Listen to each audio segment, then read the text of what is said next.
Hey, this is Cheryl Peavy coming to you on day number 57 of Time to Live My Purpose Journey. If you are just joining me for the first time, I want to say welcome. And if you are tuning back into me again today, I just want to say thanks for stopping by. I am so glad you're here. Now today, I'm going to continue to share some nuggets with you from the book of The Magic of Thinking Big by Dr. David Schwartz. Over 6 million copies sold. And it is for a reason that so many copies have been sold, because I'm telling you, this is an amazing book. You can really get a lot of information that you can apply to your life. It's just in your life in general. It will help you improve who you are, improve your life, help you with your purpose. I'm telling you, you got to read this book. And for the ones that have read it, you know exactly what I'm talking about. So today I want to share with you about environment.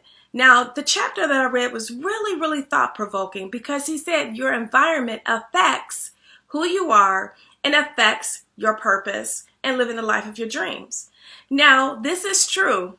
As much as we may not like to hear this, he says that we are a product of our environment. Now, think about that.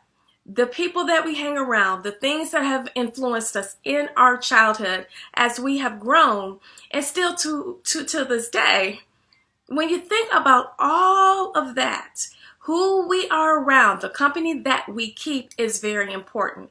He talks about birds of the feather flock together. Well, he says this: if you are surrounded by negative people, guess what? You will become a negative person. Now, I've said this before. I've talked about several people have said this, and it's true. We know it's true. Now, he also said that you can let your environment that you grew up in help you continue on your life of being successful, or it can hinder you and keep you stagnated.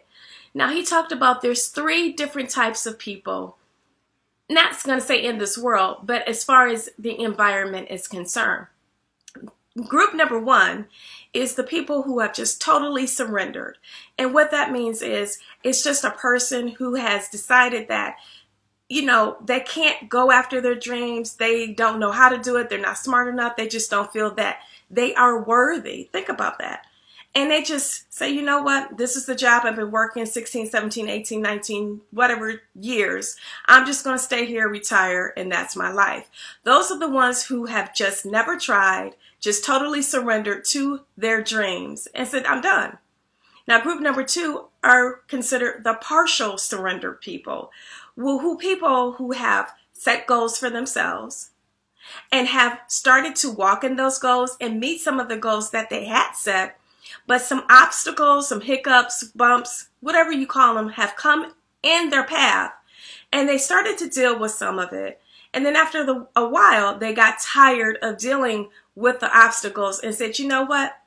We got a nice home. I got a good job. We're not poor. We're not rich. We're comfortable. So you know what? It doesn't make any sense to go ahead and try to, have my own business or write that book. We're fine. We're content. And then that's it. Now, the last group of people are very small minority of people who have never surrendered.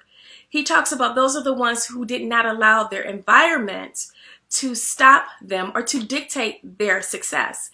They went ahead and forged ahead. They believed in themselves and their dreams and what they wanted to do, and they just went ahead and walked it out. So they are leaders. They are successful CEOs.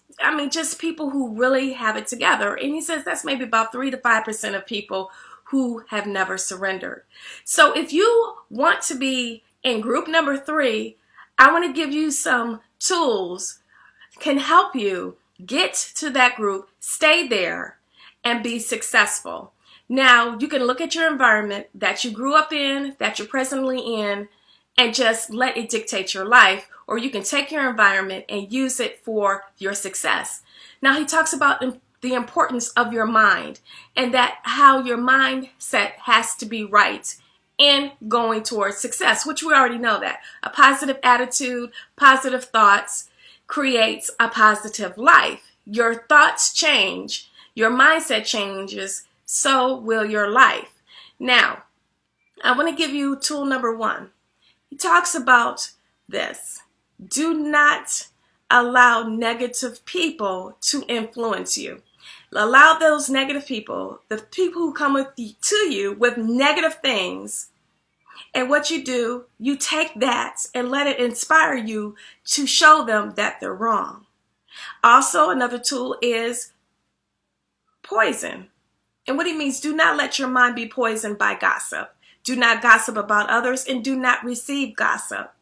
Next, he talks about how to use your environment to turn it around and make it success. How you can use what you've learned, the influence of others, to become successful.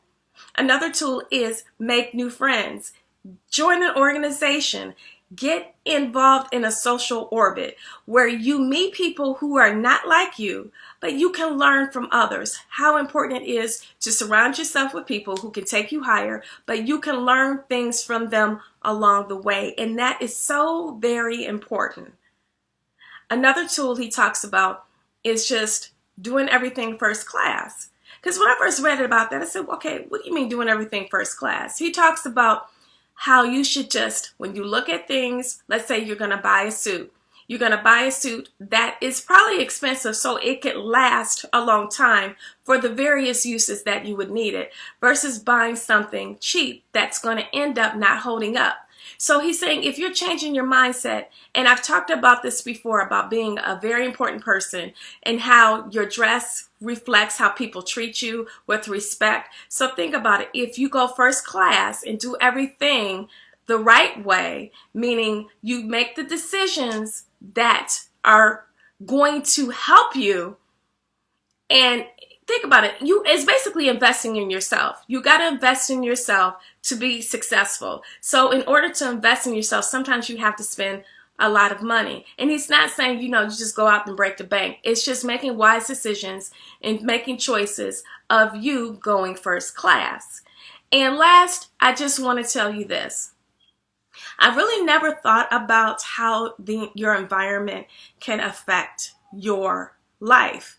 But when I read this chapter, I realized your environment does affect your life. And it doesn't matter what you have been through. It doesn't matter what type of neighborhood you've grown up in, who you've been around. You are the only one that can take control of your life and turn it around. And it doesn't matter. You're never too old to make a difference, to impact the world and be a blessing. And you're never too old to go after your dreams. I don't care what it is, a doctor, a lawyer, being a CEO, an entrepreneur, an author, a speaker, a coach, whatever it is that you want to do, you can use that environment. I don't care if it was negative or positive, and make it into your success, where you take those nuggets of things that you have been through and turn them around, make them positive, and you can have a successful life. And don't be in the group number 1 and group number 2. Do not ever surrender. Do not give up. Continue to fight until you reach your dream. Now, as usual, I'm going to share a few quotes with you about your environment. And I know this video is a little bit long, but I just really think it's important that we really look at our environment and we learn from what we've been and where we're at.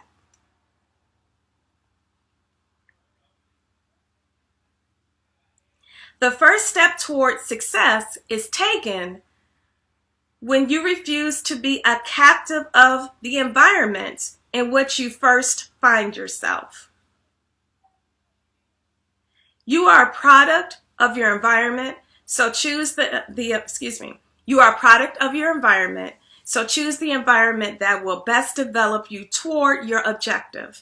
Analyze your life in terms of its environment. Are the things around you helping you towards success, or are they holding you back? And that's it.